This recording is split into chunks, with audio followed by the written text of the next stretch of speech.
आइए महसूस करिए जिंदगी के ताप को। मैं चमारों की गली तक ले चलूँगा आपको।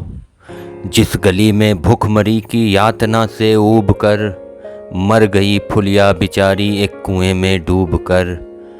है सधी सिर पर बिनौली कंडियों की टोकरी। आ रही है सामने से हर खुआ की छोकरी। चल रही है छंद के आयाम को देती दिशा। मैं इसे कहता हूँ सरजू पार की मोनालिसा। कैसी यह भयभीत है हिरनी सी घबराई हुई। लग रही जैसे कली बेला की कुम्हलाई हुई। कल को यह वाचाल थी पर आज कैसी मौन है। जानते हो इसकी खामोशी का कारण कौन है? थे यही सावन के दिन हर खू गया था हाट को। सो रही बूढ़ी उसारे में बिछाए खाट को। डूबती सूरज की किरणें खेलती थीं रेत से। घास का गट्ठर लिए वह आ रही थी खेत से। आ रही थी वह चली खोई हुई जज्बात में। क्या पता उसको कि कोई भेड़िया है घात में। होनी से बेखबर कृष्णा बेखबर राहों में थी। मोड़ पर घूमी तो देखा अजनबी बाहों में थी। चीख निकली भी तो होठों में ही घुटकर रह गई। छटपटाई पहले फिर ढीली पड़ी फिर ढह गई। दिन तो सरजू के कछारों में था कब का ढल गया। वासना की आग में कौमारे उसका जल गया। और उस दिन ये हवेली हंस रही थी मौज में। होश में आई तो कृष्णा थी पिता की गोद में। जुड़ गई थी भीड़ जिसमें जोर था सैलाब था। जो भी था अपनी सुनाने के लिए बेताब था। बढ़ के मंगल ने कहा काका तू कैसे मौन है। पूछ तो बेटी से आखिर वो दरिंदा कौन है। कोई हो संघर्ष से हम पाँव मोड़ेंगे नहीं। कच्चा खा जाएंगे जिंदा उनको छोड़ेंगे नहीं। कैसे हो सकता है होनी कह के हम टाला करें। और ये दुश्मन बहू बेटी से मुंह काला करें। बोला कृष्णा से बहन सो जा मेरे अनुरोध से। बच नहीं सकता है वो पापी मेरे प्रतिशोध से। पड़ गई इसकी भनक थी ठाकुरों के कान में। वे इकट्ठे हो गए थे सरपंच के दालान में। दृष्टि जिसकी है जमी भाले की लंबी नोक पर। देखिए सुखराज सिंह बोले हैं खैनी ठोंक कर। क्या कहें सरपंच भाई क्या जमाना आ गया। कल तलक जो पांव के नीचे था रुतबा पा गया। कहती है सरकार की आपस मिलजुल कर रहो। सुअर के बच्चों को अब कोरी नहीं हरिजन कहो। देखिए ना यह जो कृष्णा है चमारों के यहाँ।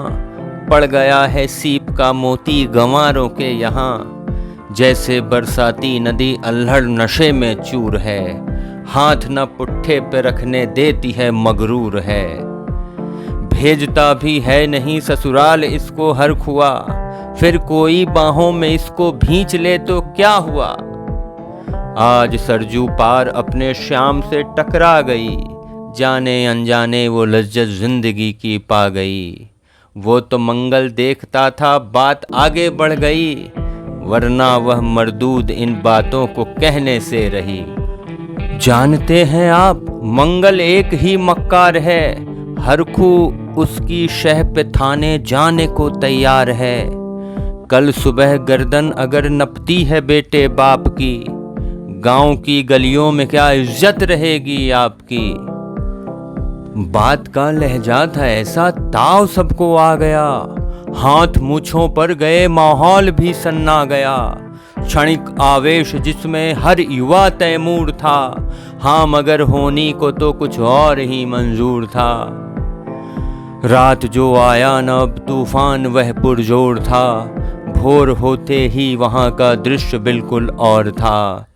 सिर पे टोपी बेंत की लाठी संभाले हाथ में। 1 दर्जन थे सिपाही ठाकुरों के साथ में, घेर कर बस्ती कहा हल्के के थानेदार ने, जिसका मंगल नाम हो वह व्यक्ति आए सामने।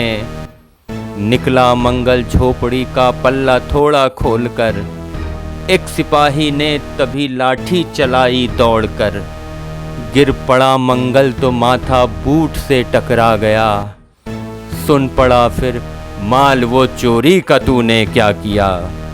कैसी चोरी माल कैसा, उसने जैसे ही कहा, एक लाठी फिर पड़ी बस होश फिर जाता रहा। होश खोकर वह पड़ा था झोपड़ी के द्वार पर। ठाकुरों से फिर दरोगा ने कहा ललकार कर, मेरा मुंह क्या देखते हो, इसके मुंह में थूक दो। आग लाओ और इसकी झोपड़ी भी फूक दो। और फिर प्रतिशोध की आंधी वहां चलने लगी, बेसहारा निर्बलों की झोपड़ी जलने लगी।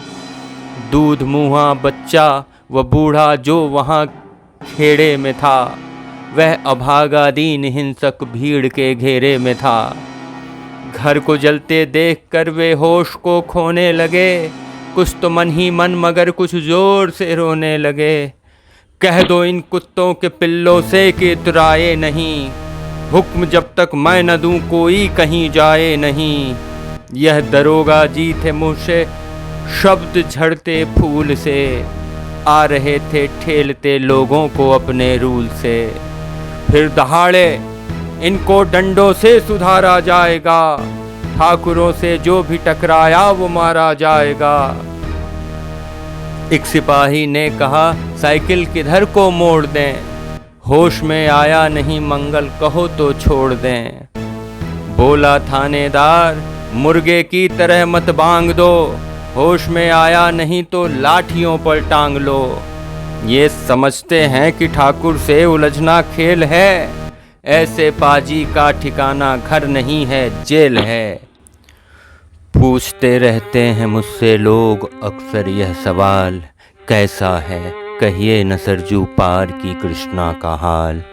उनकी उत्सुकता को शहरी नग्नता के ज्वार को, सड़ रहे जनतंत्र के मक्कार पैरोकार को, धर्म संस्कृति और नैतिकता के ठेकेदार को, प्रांत के मंत्री गणों को, केंद्र की सरकार को मैं निमंत्रण दे रहा हूँ, आए मेरे गांव में।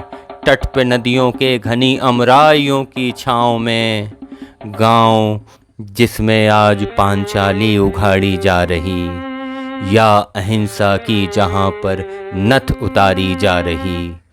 हैं तरसते कितने ही मंगल लंगोटी के लिए, बेचती है जिस्म कितनी कृष्णा रोटी के लिए। अदम गोंडवी साहब ने जिस भाव से यह कविता लिखी होगी तो यकीनन समझ आता है कि यह उनके दौर के समाज का एक कड़वा सच रहा होगा। और इस कविता के जरिए हम सब उस माहौल को, उस परिवेश को थोड़ा थोड़ा समझ पा रहे हैं शायद। उम्मीद करते हैं कि अब किसी कृष्णा की असमत किसी ठाकुर के गांव में नहीं लूटी जाती होगी, और अगर कहीं ऐसा हो रहा है तो आप क्या कर रहे हैं।